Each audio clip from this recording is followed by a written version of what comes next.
Bom, pessoal, boa noite a todos os presentes. Mais um encontro para compartilhar conhecimentos com um tema muito importante. Afinal de contas, estamos em junho, né? Um mês de conscientização de doação de sangue. Eu sou Nathalie, coordenadora pedagógica da Fundação Síndrome de Down, e vou fazer a minha audiodescrição. Mulher branca, cabelos curtos, loiro médio, olhos castanhos escuros. Eu estou usando uma blusa de alça cinza e brincos de flor branca. Agradecemos imensamente ao Dr. Lucas pela disponibilidade em aceitar estar conosco na data de hoje, para partilhar um pouco do seu conhecimento, nos falar sobre a importância e os aspectos relacionados à saúde, e também a doação de sangue e sua importância na perspectiva da vida da pessoa com síndrome de Down. Um recado importante que eu gostaria de deixar a todos é sobre a lista de presença. Ela estará disponível no chat ao final da apresentação. Não esqueçam de assinar a participação de vocês. Eu vou estar recordando sobre essa lista, por gentileza. A palestra ela será gravada e ficará disponível no YouTube. Então, caso vocês queiram assistir novamente, ela estará disponível. Quiser repassar para as pessoas depois que não puderam estar hoje, também estará disponível. E referente às dúvidas, podem colocar no chat, que ao final abriremos um tempinho para que o nosso convidado, Dr. Lucas, possa responder. Hoje, então, recebemos esse profissional incrível, que está disposto a compartilhar o conhecimento dele conosco. Ele é médico pediatra, especialista em saúde da família e síndrome de Down. Seja muito bem-vindo, Dr. Lucas, e agradecemos desde já a sua disponibilidade em estar conosco. Obrigado, Nath. Boa noite a todos. Eu vou fazer minha audiodescrição para a gente começar a apresentação. Sou homem branco, estou de óculos hoje, cabelo castanho, um olho meio esverdeado, uma blusa polo preta. A barba também é por fazer, estava de plantão essa noite, não deu tempo de ajeitar ela. Gente, antes da gente começar, eu queria só, para eu ter uma noção, na hora que eu for falar as coisas, quantos profissionais de saúde estão presentes hoje aqui com a gente? Podem responder pelo chat que a gente olha. Podem colocar aqui no chat, pessoal, que eu olho para o Dr. Lucas.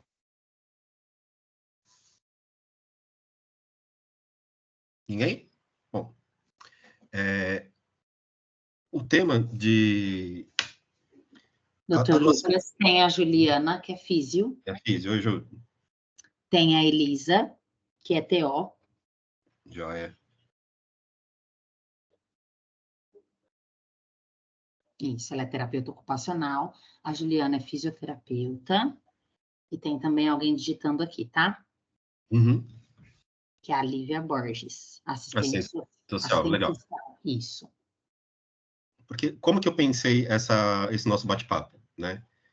Eu vou falar algumas coisas um pouquinho mais técnicas, vão ser pinceladas mesmo, mas eu marquei a aula pensando mais num público não profissional de saúde, né? Então, são muitas dúvidas, coisas que frequentemente eu ouço no consultório, eu ouço em atendimento no hospital, que eu vou tentar sanar aqui. E antes de começar a apresentação, eu queria só falar como que ela foi estruturada, como que está o jeitão da apresentação hoje. Oi, Albia, tudo bem? Boa noite. Foi até engraçado que hoje foi um aluno residente meu, fez esse comentário. Ah, doutor, o senhor sempre tem um filme ou um livro para linkar algum assunto, né? É porque eu realmente acho que as coisas que não passam pela nossa imaginação são muito difíceis a gente entender e aprender elas de verdade, né? De ficar com a gente essa informação. Então, a gente vai começar falando um pouquinho de literatura. Eu vou pegar alguns excertos, alguns pedacinhos de alguns livros para a gente conversar um pouco. E depois a gente vai entrar na jornada do sangue, definindo o que é o sangue, dando uma olhada no hemograma, vocês já vão entender o porquê que a gente vai falar dele, focando, e aí que eu vou ser um pouquinho mais técnico em alguns momentos, em algumas coisas que as pessoas com T21 têm de diferente das pessoas típicas. E são coisas que normalmente geram muito anseio na família. Porque fala a verdade, gente, quando você faz um exame, a primeira pessoa que vai olhar o seu exame é você mesmo. Você vai pegar lá, você não aguenta, você vai abrir ali o que chegou do laboratório vai olhar, vai ver o valor de referência e fala: meu Deus! Então, eu não quero que vocês passem por esse meu Deus do céu. A gente vai conversar sobre esses pontos, tá bom? E no final, algumas dúvidas, eu vou tirar algumas dúvidas sobre a transfusão de sangue. Então, eu vou compartilhar minha tela.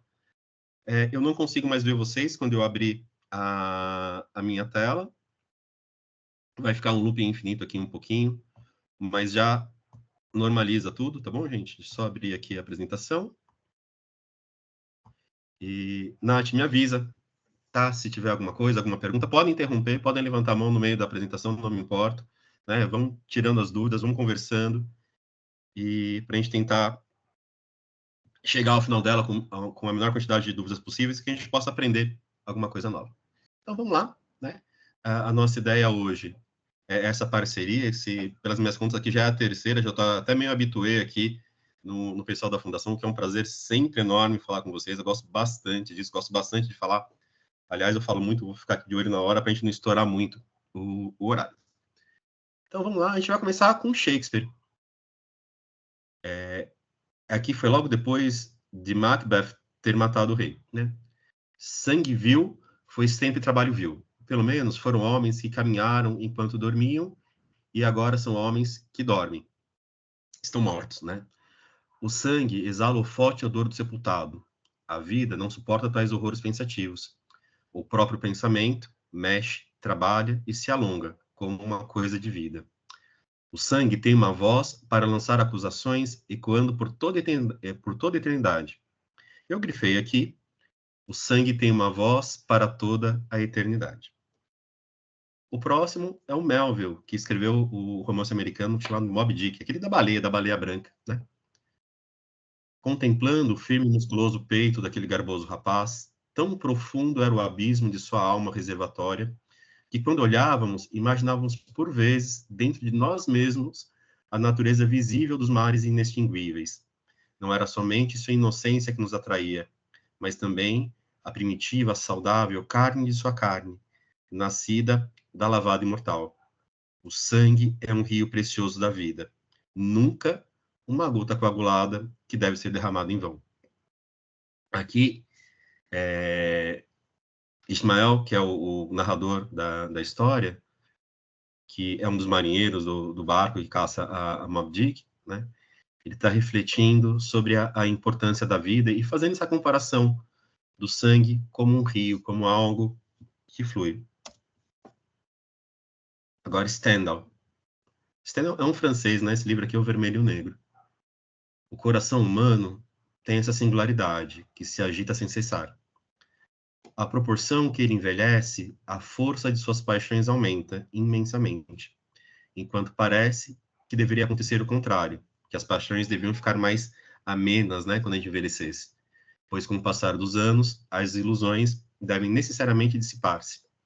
A vida é um campo de batalha, e não se ganha senão com derramamento de sangue. Não se ganha a batalha sem o derramamento de sangue. Mas é preciso saber suportar esse derramamento de sangue.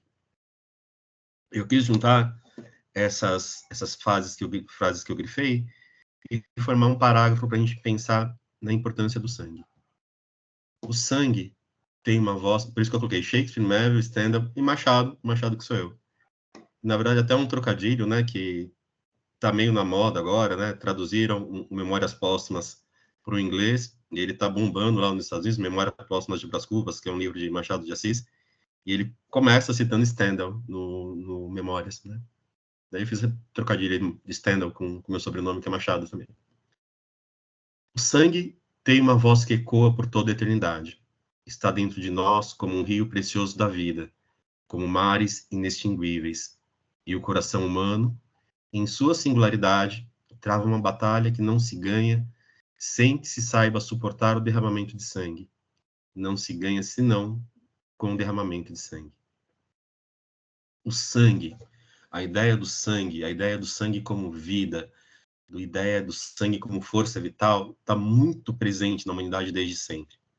Quando a gente olha lá para aquelas pinturas rupestres, né, para a pintura das cavernas lá, que a gente tem na Europa, dos homens de Neandertal, né, os Cro-Magnon, a gente vê que uma das primeiras cores que a humanidade conseguiu captar, que ela conseguiu fazer, é o vermelho, né? Uma cor meio ocre, assim. E o vermelho tem essa conotação do sangue. Então, muito, desde o início, desde que nós ficamos em pé e percebemos a nós mesmos, o sangue tem uma importância muito grande para a gente. Ele sempre foi relacionado à vida, sempre foi relacionado à existência, sempre foi relacionado à nossa descendência. O pessoal falava, né, se dizia das famílias nobres, eles têm sangue azul, né? Era o azul, era o púrpura do sangue que dava a eles a condição de nobreza. Quando você via uma pessoa que era muito educada, ou se destacava em um esporte, se destacava em batalha, se destacava porque falava muito bem, as pessoas diziam, essa pessoa é uma pessoa de boa família, tem um bom sangue. Com essa ideia do sangue, dessa imagem que eu achei bonita, do sangue como um rio. E é um rio que ele corre através das pessoas e corre nas pessoas. Se eu pensar no meu sistema circulatório, eu posso imaginar como um riozinho que corre dentro de mim. Se eu pensar na minha descendência, na minha ascendência, né, nos meus pais, nos meus filhos, nos meus avós, nos meus netos, o nosso sangue é um rio que corre através das gerações. E esse correr através das gerações é o que faz com que as famílias sejam unidas, que as comunidades sejam unidas, que as pessoas tenham uma percepção de continuidade dentro da vida. E hoje, o sangue, além de todo esse aspecto metafórico, de toda essa mística que tem, ele tem um poder patente, claro, de salvar vidas. A gente tem a possibilidade do derramamento de sangue não ser como Stendhal falava lá no Vermelho e Negro. O Stendhal descrevia uma guerra, né? Ele estava descrevendo um campo de batalha. O derramamento de sangue que a gente pode fazer hoje é um derramamento de sangue controlado, é um derramamento de sangue seguro, é um derramamento de sangue que salva, que traz vida e não que traz morte. E esse sangue como vida, esse derramamento de sangue como vida, ele está tão impregnado em nossa cultura que o próximo slide vai mostrar isso para vocês. E como eu vou tocar num tema que pode ser um pouco delicado para algumas pessoas, eu vou comentar um pouco sobre religião. Para quem crê, tudo que eu vou falar, imagine potencializado. Para quem não crê, tome como uma metáfora muito bonita, muito viva, que exemplifica bem o papel que o doador de sangue tem na nossa sociedade hoje. A gente vai falar um pouquinho das palavras de Cristo. Tomai todos e bebei. Esse é o cálice do meu sangue, o sangue da nova e eterna aliança, que será derramado por vós e por todos para a remissão dos pecados. Fazei isso em memória de mim. Então, vamos lá. Então, me perdoem os religiosos, né? Eu vou tomar isso como uma metáfora, mas, de novo, se você crê na existência terrena de Cristo e Ele como um Deus, né? Como um Deus, não, como Deus, né? Deus único, tudo que eu estou falando aqui, imagine isso potencializado. Então, o que nós temos aqui? Um homem que sabe que vai morrer, que sabe que o sangue dele será derramado de uma forma cruenta, de uma forma dura, e ele está disposto a fazer isso para salvar a todos. Olha a beleza dessa imagem, né? É a doação máxima. O sangue que teve e tem ainda essa conotação de vida, essa continuação de perenidade, de continuidade que a gente estava conversando, sendo derramado, não por uma família, não por uma cidade, não por um povo, mas pela humanidade. Por vós e por todos, né? Para aquelas pessoas que estavam presentes ali, para os apóstolos e amigos que estavam presentes ali na Santa Ceia e por toda a humanidade. Então, eu acho que das metáforas que a gente pode ter do sangue, essa é a que mais me comove, no sentido de mostrar a beleza dessa doação. A gente pode entender esse derramamento de sangue, né, como um sentido metafórico, lá como Stendhal ou como Neville fala do sangue como fluxo, do sangue como vida. Então, que você dedica sua vida ao próximo, você dedica sua vida ao outro, você dá o seu sangue pelo outro, seja esse outro sua família, as pessoas no seu emprego, na sua comunidade. Se você for um político, o seu trabalho, né, o seu sangue vai ser derramado por uma cidade, por um estado, por um país, ou por vários países. Se a gente pensar lá na comunidade europeia, teve eleição no Parlamento Europeu esse fim de semana. Mas aqui eu queria que a gente tomasse isso como algo mais literal. Nesse mês em que nós reforçamos a importância da doação de sangue, e é um mês muito estratégico. Julho é férias escolares, aumenta muito o acidente, aumenta muito a demanda por sangue em hospital. A gente pode tomar essa imagem de maneira literal. Veja só, ele termina dizendo: fazei isso em memória de mim. Se você estiver doando o sangue, meu sangue será derramado, né? O sangue da nova e eterna aliança. Esse sangue que você derrama, o seu sangue que você derrama, você pode resgatar essa cena. Você vai estar fazendo o que ele fez, salvando pessoas, salvando vós e todos, né?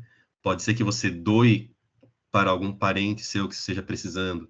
É sempre comum, né? Um parente nosso interna, e o hospital pede, por favor, doe sangue para o fulano que internou.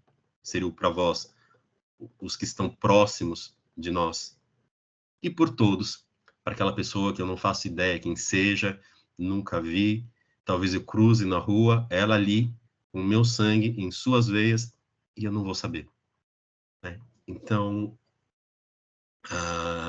a beleza da doação de sangue, a gente consegue remontar a esse ponto, né? Esse ponto sagrado para muitas pessoas, para mim inclusive, ou que tem uma metáfora muito bonita dessa doação, né? Que pode ser lida dessas duas formas. Então, eu queria começar trazendo essa importância da doação, essa importância para o nosso imaginário, para o nosso coração, para a nossa mente, né? Para que a gente perceba realmente o quão belo é esse gesto, o quão nobre é esse gesto. É o gesto máximo que a gente pode fazer, né? Doar aquilo que é de mais nosso, que é aquilo que nos faz estar vivos, aquilo que nos faz seguirmos adiante, aquilo que tem como rio, né? A lembrança dos meus antepassados e que eu passo para a minha descendência. E isso eu estou dando para uma outra pessoa que talvez eu não conheça. Então, olha como é bonito a doação de sangue. É um ato que aí, o ato em si da doação de sangue dura no máximo meia hora, né? Tá vendo um pouquinho mais na entrevista e tal, mas, assim, do momento em que você pega a sua veia e que você termina de encher a bolsinha, ocorreu no máximo 30 minutos. Né? Então, nesses 30 minutos, olha a profundidade de sentimento humano que nós temos. Bom, agora que eu espero que eu tenha tocado um pouquinho o coração de vocês, com perdão do trocadilho. Vamos dar uma olhadinha em alguns aspectos mais formais, mais técnicos aí desse nosso bate-papo. Então, nessa nossa jornada, a gente vai adentrar aí em um labirinto para que a gente possa entender o que é o sangue.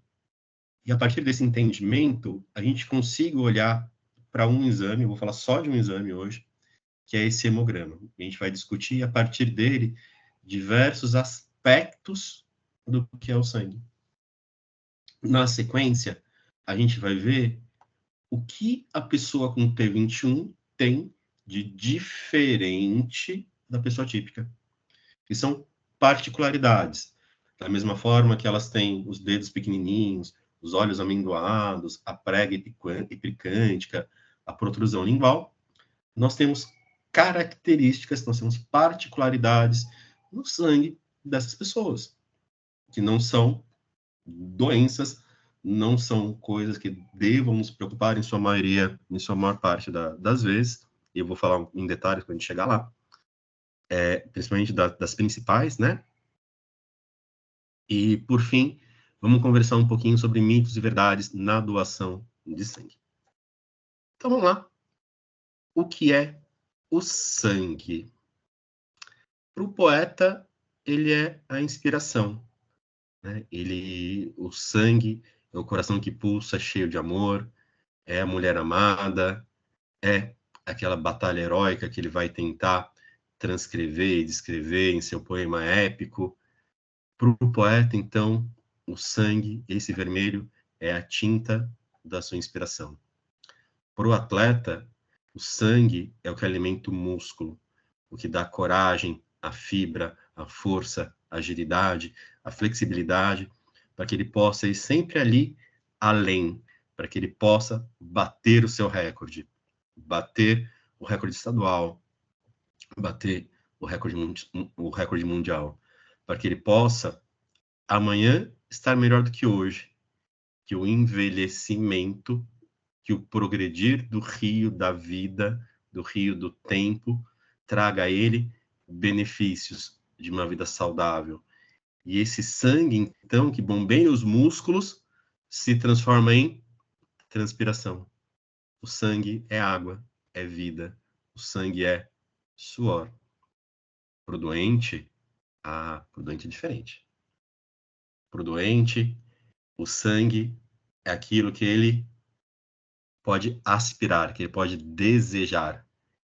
É o que vai trazer a ele o conforto. É o que vai dar a ele a possibilidade de passar por um momento crítico, de passar por um momento que talvez sem aquela doação sua lá atrás, sem aquela sua meia horinha lá atrás que você despendeu enchendo aquela bolsinha de sangue, ele não fosse conseguir, né? Então, para o doente, o sangue é a salvação. Referindo, a gente consegue voltar ainda à memória lá das palavras de Cristo, né? O sangue será derramado para a remissão dos pecados, para a salvação. Remissão é redimir, né? Para que se purifique, que se limpe os pecados, para a salvação da humanidade. Então, o sangue de Cristo é a nossa salvação. O seu sangue é a salvação do doente. Tá vendo como a gente consegue linkar essas duas imagens? São duas imagens muito poderosas, muito fortes. E para a gente que é médico, né? E para mim que sou médico, o que é o sangue? Bom, a primeira coisa, o sangue ele é um tecido. É um tecido líquido, mas é um tecido. O que é um tecido? Tecido é um conjunto de células que me ajuda a formar um órgão. Então, por exemplo, a pele é um tecido. O músculo é um tecido. É difícil para a gente imaginar o sangue ser da mesma natureza, do mesmo tipo que o músculo ou que a pele, porque são coisas duras, né? A gente consegue pegar o músculo, consegue sentir a pele, e o sangue, por ser fluido, por ser líquido, a gente acha que é alguma coisa diferente. Mas não, né? O sangue ele é muito mais próximo do músculo do que é do xixi, por exemplo, que também é líquido, né? E ele tem um papel, esse tecido, né? O sangue, ele tem um papel fundamental, porque ele está em todos os lugares. ele vai para todos os cantos do corpo. E nesse ir, ele leva oxigênio, leva nutrientes, leva hormônios, ele traz a sujeira do organismo para que se possa ser eliminada pelos rins. Então, ele traz as excretas. Excreta é o jeito em mediquês que a gente fala de trazer a sujeira, o resto que sobra do nosso metabolismo, que sobra aí da energia que a gente gasta no dia a dia. Né? Então, o sangue leva os nutrientes e traz os nutrientes, leva hormônios, leva informação, leva oxigênio. Sem o sangue, não há vida. Sem que o sangue esteja na quantidade e na composição adequada, a nossa vida ela não é equilibrada. O equilíbrio da vida, em mediquês, nós chamamos de homeostase. Então, o sangue é um dos principais elementos, eu digo até, eu acho que é o principal elemento, pegando o sangue em sua totalidade, é o principal elemento da nossa homeostase. O sangue é o principal elemento que nos dá equilíbrio em nossa vida. Né? Então, ele está intimamente, intrinsecamente relacionado aí à nossa vida. E aí você pode se perguntar, bom, se ele é tão importante, se sem o sangue não há o equilíbrio, o que é o sangue? Eu vejo um líquido, né? Eu vejo uma coisa vermelha. O que tem lá dentro? Quais são as pecinhas, se é que há pecinhas que estão lá naquele líquido que vão transportar as coisas? O que tem no sangue?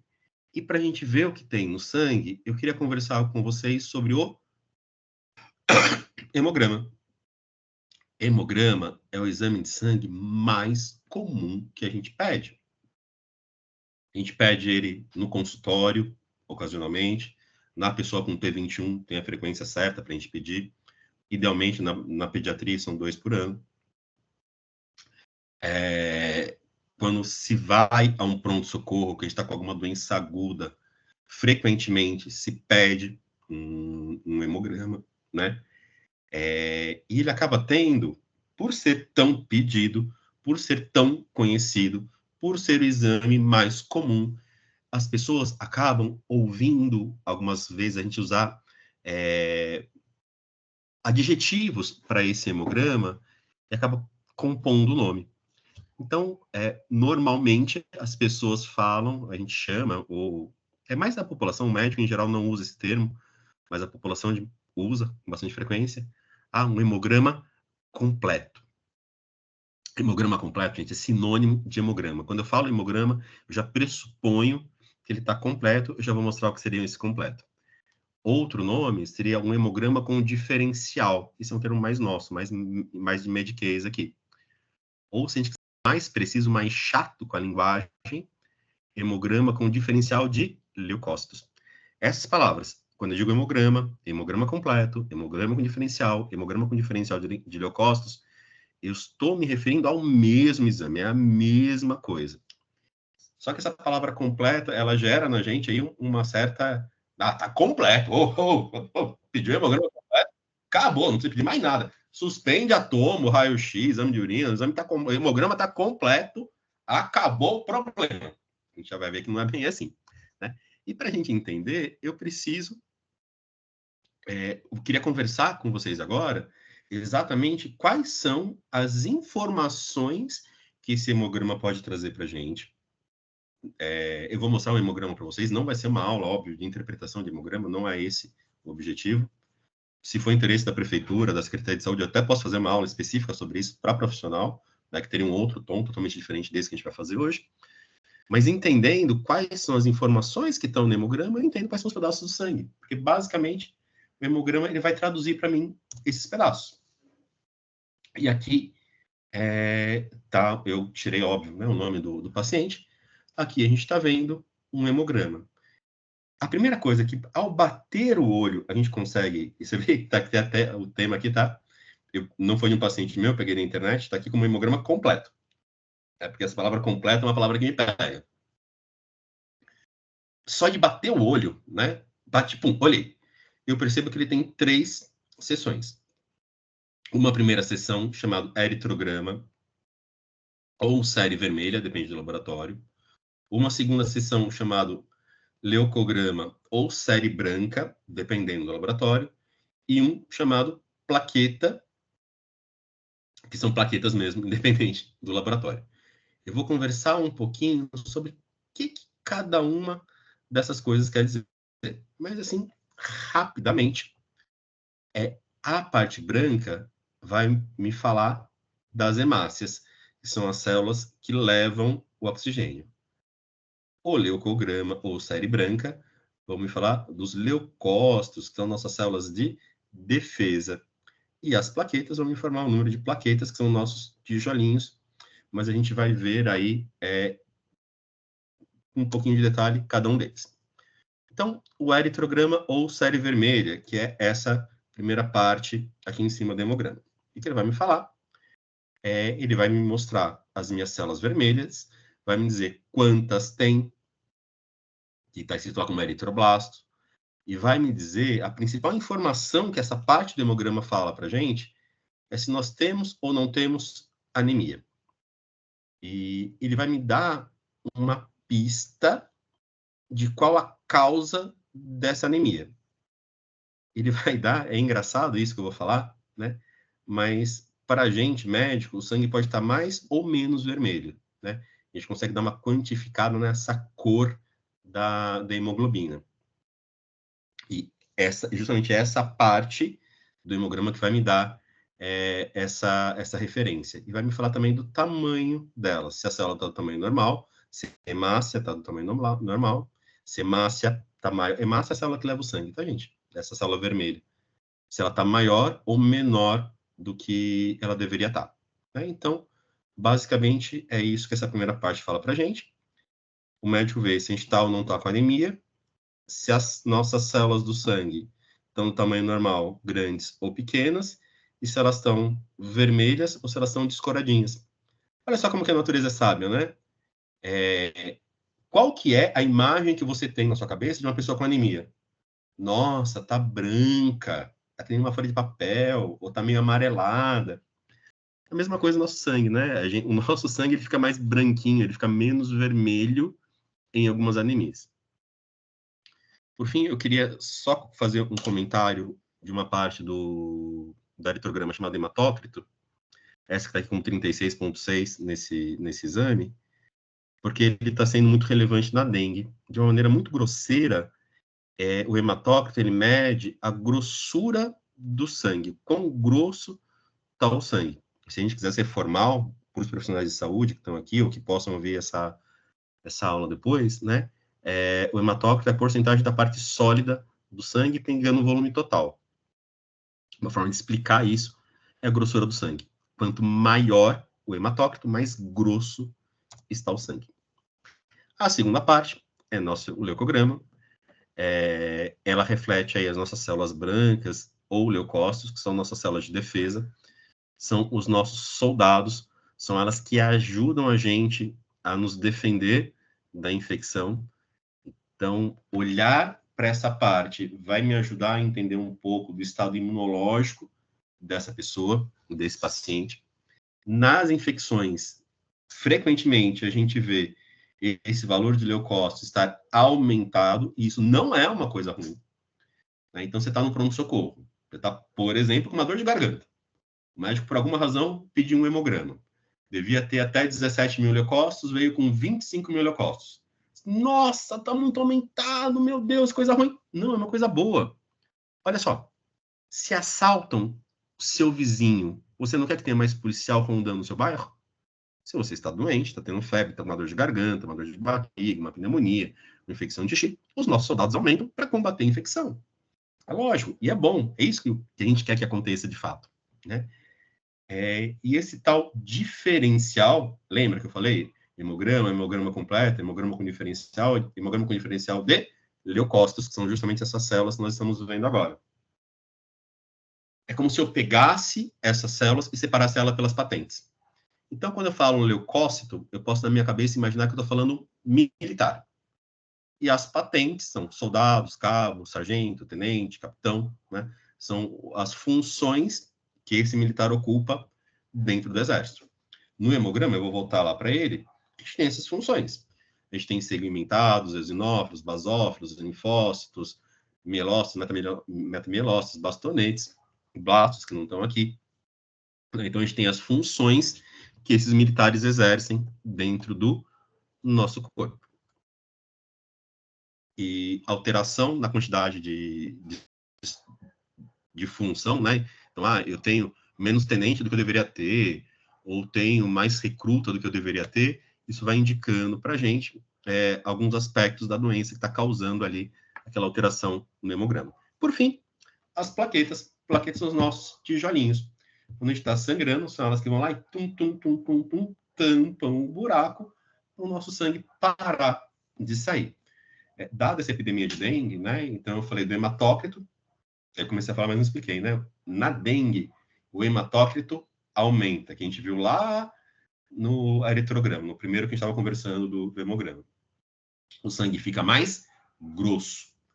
E as plaquetas, elas diminuem, né? Elas caem, o que aumenta o risco de sangramento. Como estamos tendo muito caso de dengue, para a plaqueta eu vou dar um número para vocês. O normal, em geral, no laboratório, vem de 150 mil a 450 mil. Esse número não é importante. Risco de sangramento na dengue eu tenho quando a plaqueta está abaixo de 20 mil. E nessa epidemia que nós estamos vivendo, é bem provável que algum conhecido seu vá ao pronto-socorro, vá ao hospital, colete um exame de sangue e venha lá.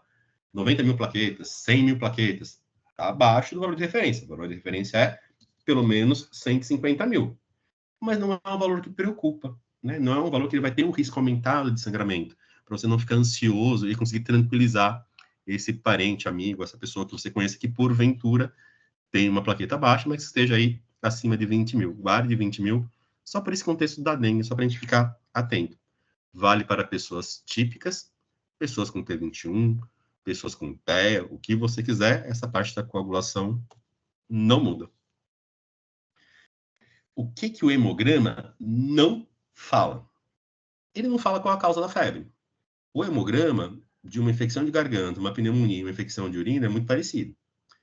Então, eu não consigo, a partir dele, dizer aonde está o problema.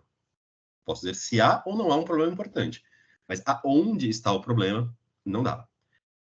Raramente, ele vai ser uma peça fundamental para eu definir se vou ou não vou usar antibiótico. Tem uma exceção que eu falo mais para frente. Ele não fala se a gente está com diabetes, ele não fala se a gente está com colesterol, ele não fala se a gente tem gota, ele não fala se a gente tem artrite, não fala nada de nenhuma outra doença. Ele não fala se falta vitamina, pode dar umas pistas, mas ele não fala. Então, apesar desse nome completo, que a gente dá até no exemplo que eu coloquei aqui para vocês, estava no nome lá do hemograma, ele é completo porque ele me dá o diferencial de leucócito. Esse é o completo dele. Ele vai me falar quase todos os cargos e funções que eu tenho no exército no meu corpo, né? É isso que ele vai falar para a gente. Então, essas são as informações que o hemograma pode nos dar, tá? Então, não vamos saber de diabetes, não vamos saber aonde está o problema, nada disso, não são informações que o hemograma nos dê, tá bom? Porque é uma coisa que gera uma certa ansiedade, às vezes, quando a gente vai ao pronto-socorro. Eu tô com febre, vem o hemograma vem alterado, mas e aí? O que eu tenho, doutor? Se eu só sei que você tem febre e o hemograma alterado, eu, sinceramente, não faço a mínima ideia do que você tem. Você pode ter tudo e pode não ter nada, né? Então, para a gente entender essa importância do hemograma dentro do contexto clínico. E nas pessoas com T21? Então, o que a gente vai encontrar? Primeira coisa, lá no eritrograma, lá na parte que a gente vê as células vermelhas do nosso corpo. As hemácias, que são essa célula que leva o oxigênio, da pessoa com T21, ela é maior. É uma coisa dela. As hemácias tendem a ser maior do que das pessoas típicas. Nas pessoas típicas, quando a hemácia está grande, e estar grande para a gente no hemograma é esse valorzinho chamado VCM estar aumentado. VCM é volume corpuscular médio, né? nas pessoas típicas, quando a hemácia está grande, pode refletir falta de vitamina do complexo B ou ácido fólico, né, folato. Então, uma pessoa que não está habituada, um médico não habituado com pessoas com T21, ao pegar um hemograma de uma pessoa com T21, pode resolver suplementar vitamina B, pode resolver suplementar ácido fólico, pode começar a investigar outras anemias, como uma lacrima sideroblástica, que a massa fica grande, ou pode pensar em intoxicação, pode pensar uma série de coisas que não precisa. As hemácias, o tamanho da célula das pessoas com T21 tendem a ser maior, e é isso, não é um problema, não é falta de nada, ela simplesmente é assim. Outra coisa, e esse, olha, eu já cansei de receber pacientes, né, porque além da minha especialização em DAO, eu sou imunologista, e os imunologistas nós lidamos justamente com a parte branca do sangue, né, com o leucograma do sangue. É a parte do corpo humano que eu mais gosto, que eu mais estudo, que eu mais estudei na minha vida, são esses carinhas aí, né? E a pessoa com T21 pode ter o número de leucócitos ligeiramente baixo. Então, era para ter 4.000, tem 3.500, tem 3.000. E lembra que eu falei das funções? E o cargo que está diminuído é um cargo chamado segmentado. Né? Então, ele tem uma diminuição do número de segmentados no hemograma completo, né? No hemograma com diferencial de leucócitos. Isso assusta quem não está habituado, quem não sabe que é assim. Um médico, profissional de saúde, ou mesmo vocês, né? Aquilo que eu falei, quando a gente pega um exame, que a gente faz um exame, todo mundo faz isso. Eu fazia antes, faço agora. Você abre para checar o que está lá. Você vai ver o resultado. E você vai checar o seu valor com o valor de referência, no caso da pessoa que você conhece com T21 e o valor de referência, e vai ver que não bate. Nossa, o VCM está alterado. Não sei o que é VCM, mas está alterado. Estou vendo ali o número. O número está maior do que deveria estar. Olha ali o leucócito. Não sei o que é leucócito, não sei o que é segmentado, mas eu vejo que está mais baixo do que deveria estar. Isso gera ansiedade, uma ansiedade que não precisa, que são coisas que nós frequentemente encontramos nas pessoas com T21. De novo, para os profissionais de saúde, né, é muito normal, é muito frequente, muito comum eu encontrar o que a gente chama de uma neutropenia leve, né, o número de segmentados entre 1.000 e 1.500, o valor de referência é acima de 1.500, mas a gente vê nesse gap, né, nesse intervalinho aí, não preciso fazer nada, não tenho que investigar, não tenho que me preocupar, não tenho que fazer antibiótico profilático, não preciso fazer absolutamente nada. Eles são assim, ponto. Além dessas alterações de exame, nós temos aí um risco aumentado de linfomas e leucemias. Na faixa etária, principalmente a LLA, leucemia linfóide é aguda, mas pode ter outras, mas essa é disparado a mais comum. A pista que a gente pode ter, que tem um linfoma ou uma leucemia, que são doenças mais graves, né, são tumores, são cânceres, né, é a presença de blasto no hemograma. Blasto é um cargo lá do exército, lembra que eu falei? Soldado, cabo, sargento, tenente, nós temos os cargos, que são os neutrófilos, segmentados, linfócitos, eosinófilos, tem um cargo que normalmente eu não espero encontrar, chamado blasto. Se eu vejo um blasto no hemograma, tem que acender uma luz vermelha, não é nem amarela. Eu preciso olhar para esse paciente, para esse exame, com mais cuidado. Ou um trem chamado hiato leucêmico, né? Não vale muito a gente entrar muito do que é o hiato leucêmico aqui, ou um carinha chamado, um cargo chamado linfócito atípico, né? Não porque os linfócitos atípicos sejam por si um problema, só que hoje o hemograma ele é processado numa máquina chamada citômetro de fluxo. E o citômetro ele não sabe direito o que é linfócito atípico e o que é blasto. Então ele pode soltar um resultado como linfócito atípico, mas ser aquele cargo que me preocupa, que é o blasto que eu falei para vocês. Né? Então a presença de muitos linfócitos atípicos num contexto, eu tenho que ficar aí com uma luzinha amarela acesa na minha cabeça. Pedir para alguém enxergar, ver mesmo, para um ser humano olhar para essa lâmina de sangue para saber se é blasto ou se é linfócito atípico. Né? Eu enxergando, eles são bem diferentes, mas a máquina não consegue fazer essa diferenciação de uma maneira muito eficiente. Mas e aí? Então é só isso que tem no sangue? Células vermelhas, soldados, e as plaquetas são os nossos tijolinhos que vão tampar os buracos caso a gente se machuque, caso a gente tenha um sangramento? Não, tem muito mais que isso. Então, eu tenho proteínas como a albumina, né? A albumina vai me ajudar no transporte de hormônio, no transporte de substâncias, vai ajudar a manter a minha homeostasia. Eu tenho as minhas imunoglobulinas. Eu posso entender as imunoglobulinas como a munição dos meus soldados, né? O militar, o soldado, o policial, ele tem que estar armado, né? E a arma dele tem que estar municiada, tem que ter bala, né? No termo leigo aí, dentro da arma, as imunoglobulinas funcionam como se fossem as balas dos nossos soldados. Tem citocinas, fatores inflamatórios, fatores de coagulação. Fatores de coagulação é o seguinte, né? Se as plaquetas são os nossos tijolinhos, os fatores de coagulação são os nossos cimentos. Hormônios, plasma, enfim, tem tudo isso. E o que a gente doa, né? Como que a gente faz a doação de sangue? Na doação, o sangue total do paciente é retirado. Então, sai eritrócitos, leucócitos, plaquetas, hormônios, albumina, tudo que eu falei aqui sai e vai para a bolsinha. No laboratório, a gente pode separar. A gente pode separar a hemácia, pode separar o plasma, pode separar as imunoglobulinas, pode separar a albumina e dar para o paciente só aquilo que ele precisa, ou a gente pode deixar tudo junto. E as hemácias, elas podem, se eu separar só as hemácias, né, eu ainda posso olhar elas com mais cuidado. Eu vou falar um pouquinho delas com vocês.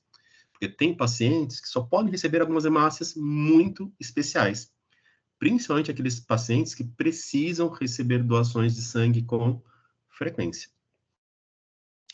E quando a gente fala de tipos de sangue, a gente fala de tipos de hemácia, de coisinhas, de particularidades na nossa hemácia, e é daí que vem aquela ideia do doador e do receptor universal.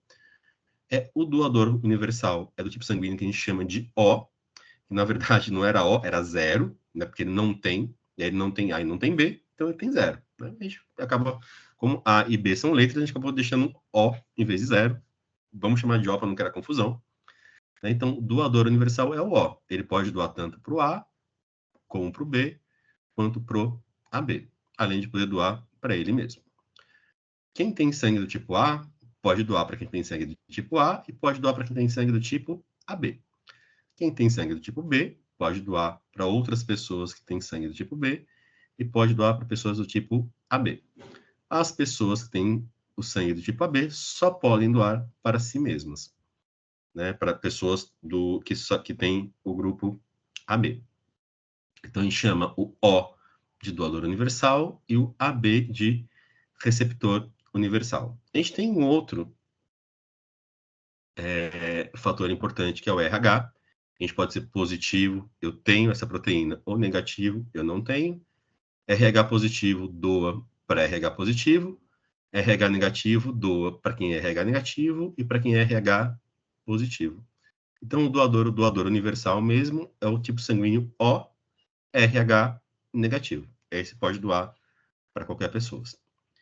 Nós temos muitos outros grupos sanguíneos descritos. Tem mais de 15 grupos sanguíneos descritos, né? Mas esses são os que são mais importantes, que a gente mais conhece, são os que mais importam, na maior parte das vezes, para a doação. Mitos e verdades sobre doação de sangue. Doar sangue faz você ficar fraco ou anêmico? Não. O nosso corpo tem uma alta capacidade de repor esse sangue que a gente perdeu durante a doação, né? Então, o derramamento de sangue, derramar o meu sangue, repõe o meu sangue, né? Faz com que nossa medula óssea, que é onde o sangue é feito, produza mais sangue e rapidamente nós estamos normais de novo. Estávamos como éramos antes da doação. Então, doar sangue não faz você ficar fraco, não faz você ficar anêmico. Pessoas com baixo peso não podem doar sangue. Na verdade, a gente tem aí um corte de 50 quilos. A gente pede para pessoas abaixo de 50 quilos não doar sangue. Isso tem a ver com a quantidade total de sangue que a pessoa tem, porque ela depende do peso, né? Quanto mais pesado, mais sangue eu tenho.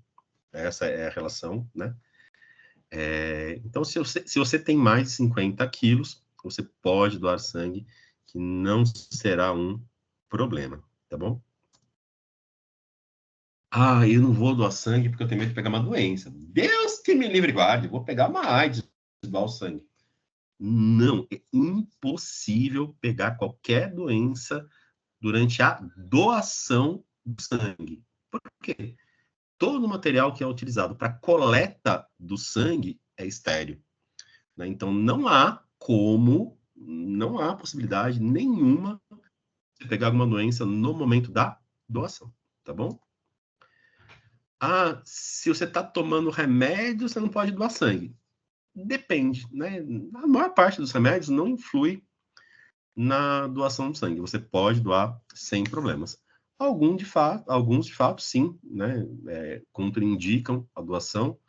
É só pensar, por exemplo, num paciente que é um paciente oncológico que esteja fazendo quimioterapia. Então, se a pessoa está recebendo quimioterapia, eu tenho quimioterápico no sangue dele.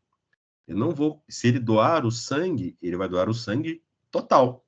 Junto com o sangue virá o quimioterápico. Então, eu não vou colocar o quimioterápico num paciente crítico que não é oncológico, que não precisa daquela medicação, né? Então, um paciente que faz quimioterapia é um remédio, quimioterapia é um tipo de remédio que contraindica a doação naquele momento, tá bom?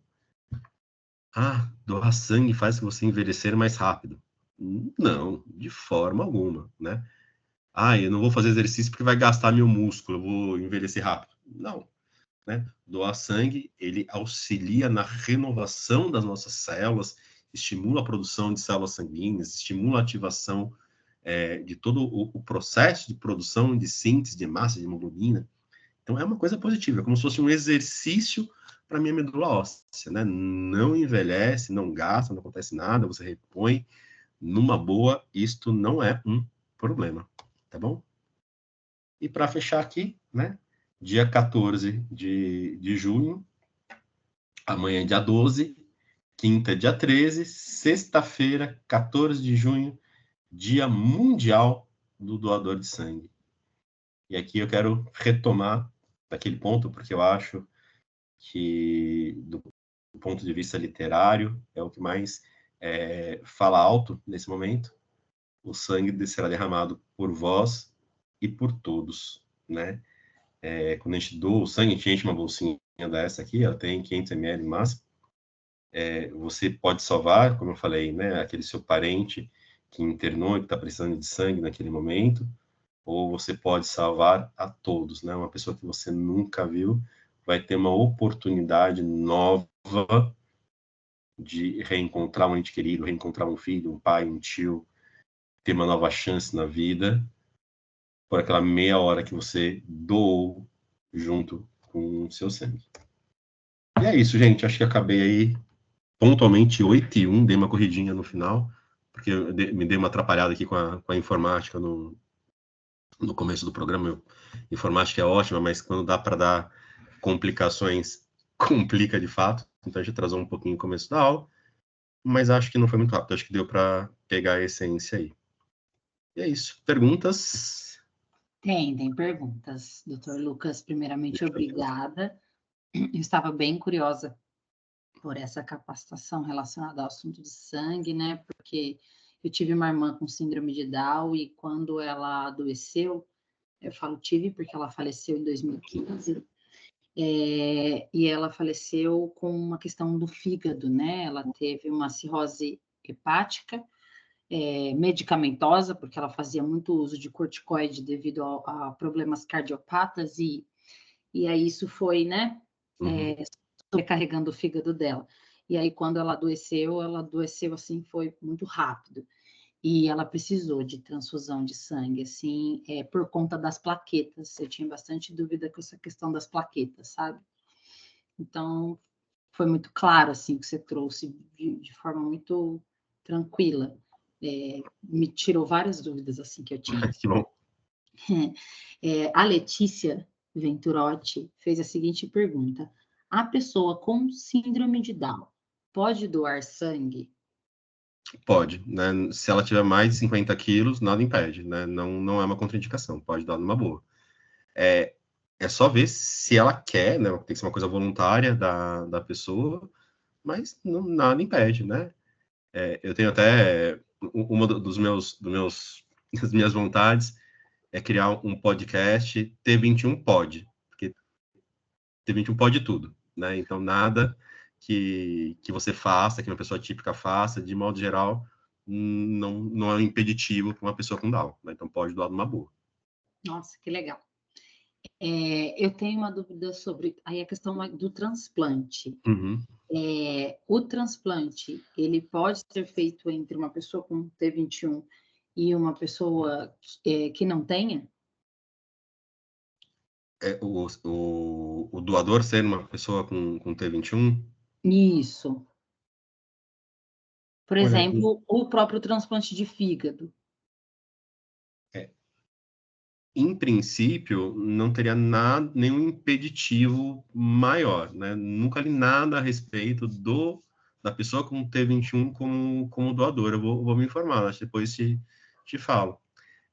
A grande questão do transplante, principalmente no Brasil, a gente viu aquele quadrinho que eu coloquei dos tipos de sangue, né?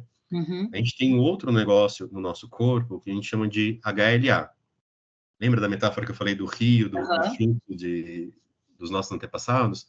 O HLA é a calha desse rio, né? É onde a minha família está correndo ao longo das gerações. E no Brasil, a gente é muito diverso.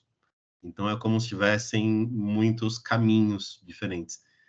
Ao contrário da Alemanha, por exemplo, todo mundo é muito parecidinho na Alemanha. Todo mundo loirinho de olho azul, né? Então, a Sim. calha dos rios deles são muito semelhantes, né? E todos têm quase que a mesma calha. No Brasil, não, né? A gente tem, até para citar um outro livro aí, a gente é um grande sertão cheio de veredas, né? Cheio de caminhos. Verdade. O mais importante é bater o caminho, bater a calha. A calha do doador tem que ser semelhante à do receptor, né? Então, o HLA de quem doa tem que ser semelhante ao HLA de quem recebe. Eu nunca li nada a respeito do HLA da pessoa com T21. Até fiquei curioso agora. Vou procurar essa informação. No nosso próximo bate-papo eu te respondo com mais certeza. Mas, em princípio, na minha cabeça, não teria contraindicação, não. Eu fiz essa pergunta porque, como eu disse, né, na época, os médicos chegaram a pensar nessa possibilidade de um transplante de fígado, mas aí veio essa discussão, né, de Ela, ela, se ela, como, ela, como recebedor do órgão, não tem problema. Para ela isso. receber o órgão, não tem problema nenhum. Ela pode receber numa Agora não boa. se sabe se é Eu não sei se possível, ela não se pode tem doar. certeza se ela pode doar, Pode tá? doar.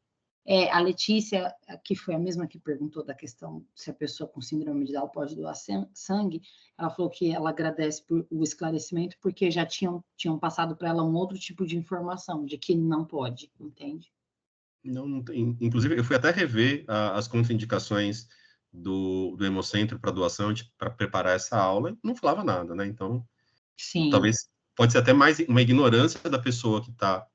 Ignorância não na maldade, tá, gente? Mas, assim, um sim, desconhecimento sim. da pessoa, em geral, uma enfermeira que faz esse trabalho, que está lá na linha de frente, do que uma contraindicação formal. Não há nenhuma contraindicação que eu tenha lido em algum lugar, e não tem por que ter uma contraindicação. Sim, né? Até porque, na verdade, a gente até costuma falar que quando a gente vai fazer a doação de sangue, a gente meio que já faz um check-up obrigatório, né? Porque é isso, se você não estiver bem ou estiver acontecendo alguma coisa, eles não vão Não vai repassar a aceitar. bolsa. Então, realmente. Certo, doutor. Bom, eu acredito que alguém tem mais alguma dúvida, gente? Eu gostaria primeiro também de pedir para que vocês, por favor, assinem a lista que está no chat, tá? Para confirmar a presença de todo mundo. É importante para a fundação, para que a gente possa também ter noção das participações, enfim.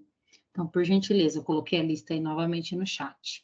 Mais alguma dúvida? Alguém quer abrir o áudio, quer mandar no chat? Aqui, Antônio Jorge, pai de Laís.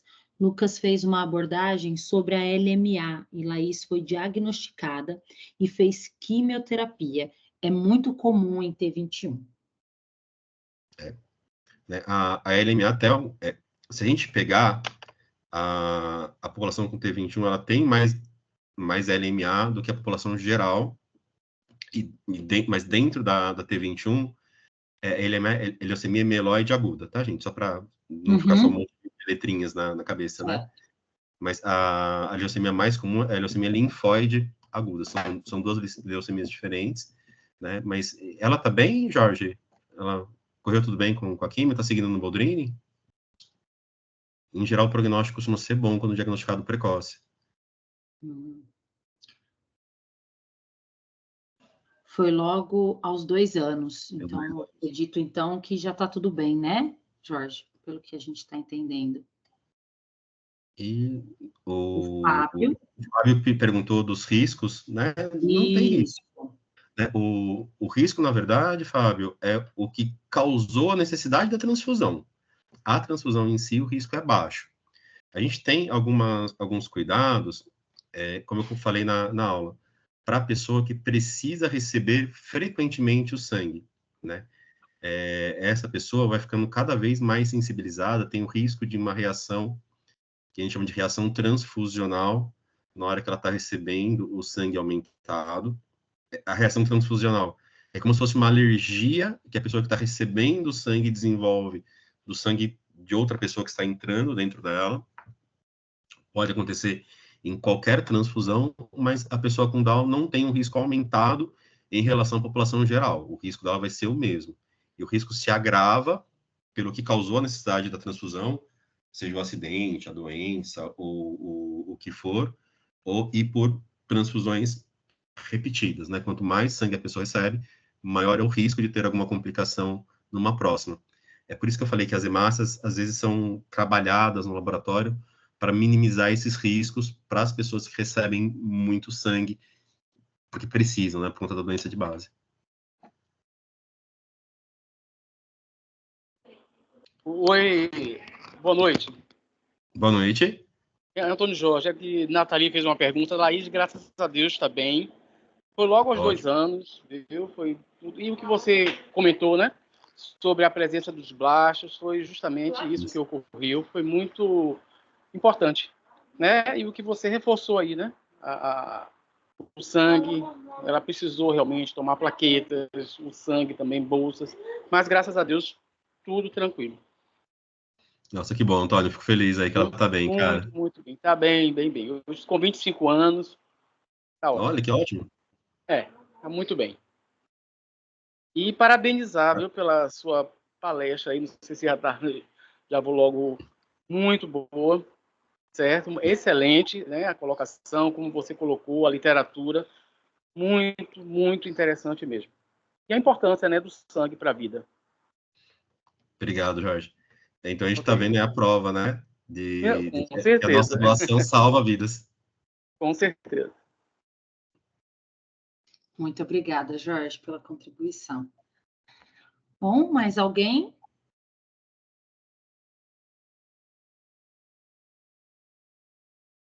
Bom, então acredito que é isso, doutor. Agradeço imensamente novamente. Eu te chamo com frequência porque realmente tudo que você traz é um conhecimento maravilhoso e, né, para nós que não somos da área da medicina, é importante ter esse tipo de conhecimento também, porque tem muitas coisas que ficam, né, que nos deixam dúvidas e que a gente não realmente, se a gente não, é como a própria moça que colocou aqui, né, sobre essa questão de que ela era informada de que síndrome de Down não pode doar sangue. Então, às vezes, como você disse, não é ignorância de ignorância, né, que a gente fala de um outro sentido, é realmente a falta de informação. Então, ajuda muito esse tipo de troca, porque a gente consegue ter informações para poder seguir aí até mesmo com algumas atitudes, né? Se a gente tem uma pessoa com síndrome de Down, a gente pode conversar com essa pessoa e perguntar da vontade dela de fazer a doação, por que não, né? E conduzi-la a esse tipo de atitude. Então, agradeço por hoje Agradeço a todos que ficaram aqui conosco também. Reforço mais uma vez a lista de presença, porque eu acredito que a gente tem um pouquinho mais de pessoas, mas na lista acho que só tem 11 pessoas que assinaram. Então, antes de saírem, por favor, finalizem a lista. E muito obrigada. Fiquem de olho nas redes sociais. Sempre que possui capacitações como essa, que costumam ser uma vez por mês, nós anunciamos lá e divulgamos, tá bom? Muito obrigada, pessoal. Tenham uma boa noite. Boa noite, gente. Obrigado. Valeu. Obrigada, Lu.